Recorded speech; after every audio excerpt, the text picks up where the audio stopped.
Yummy.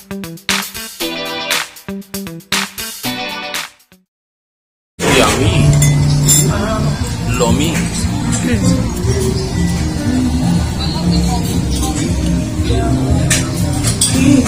Oh, pinapak ni Isaw.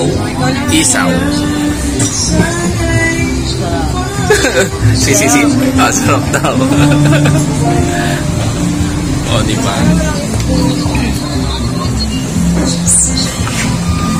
Meron naman pala dyan eh.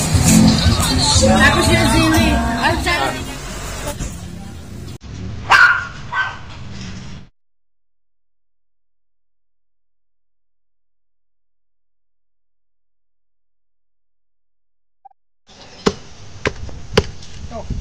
Ito.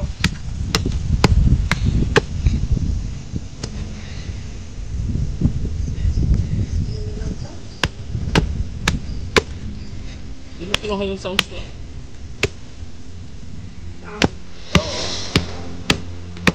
Sabi mo ba naman?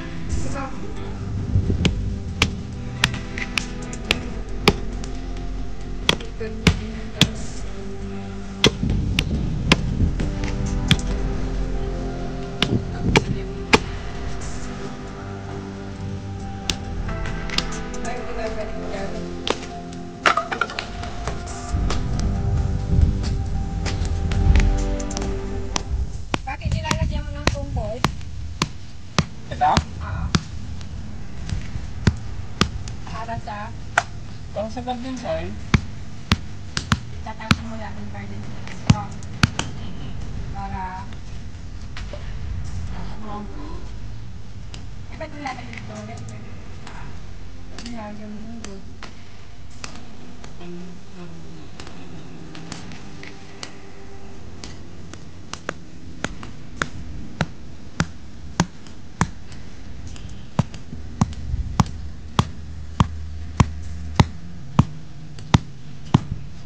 Yan. Gamitin lahat ng resources para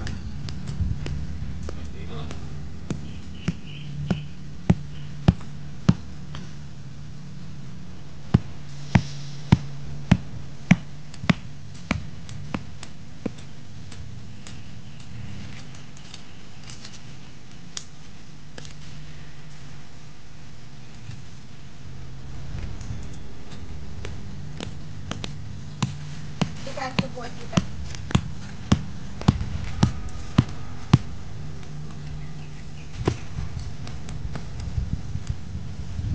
maraming hanggang.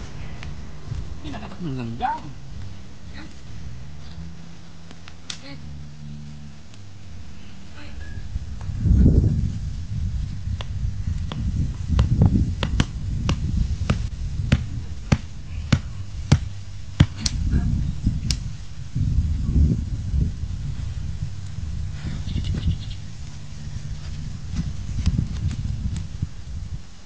Nagawa ko ng kahon, guys.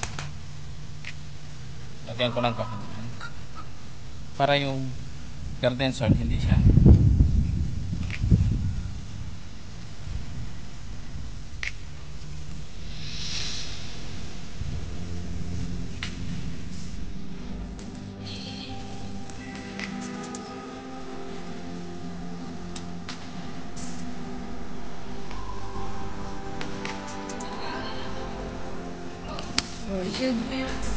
What is this, Ma?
Hello guys, good morning.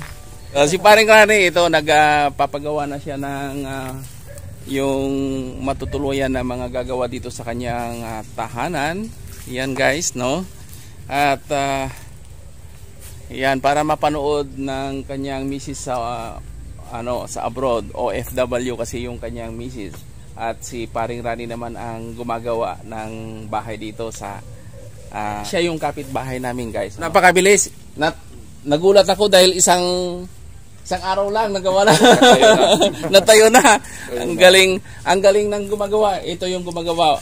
Mag-isa lang siyang gumagawa. Okay. Anyway, anong masasabi mo bro kay misis mo? Hello, kumusta ka dyan? Ingat ka dyan lagi. I love you. Okay. So mabuhay kayo lahat ng mga OFW guys, no? Maraming salamat sa mga support. Unti-unti natutupad ang mga pangarap dahil sa pagtitiyaga. Yan. Okay, meron na siyang bubong. So konting-konti na lang, maya-maya matapos na yan guys, no? Okay, tignan natin sa susunod na mga, kasi kaya silang gumawa ng ganito guys ay kailangan i-apply muna sa kuryente. Dahil pagka hindi sila gagawa ng ganito, hindi rin sila makakabitan ng kuryente. So yun ang importante. Kapag nagpatayo ka pala ng bahay, kailangan unang-una is magpatayo ka muna ng ganito para makabitan ka ng kuryente. Okay? That's it guys. Maraming salamat.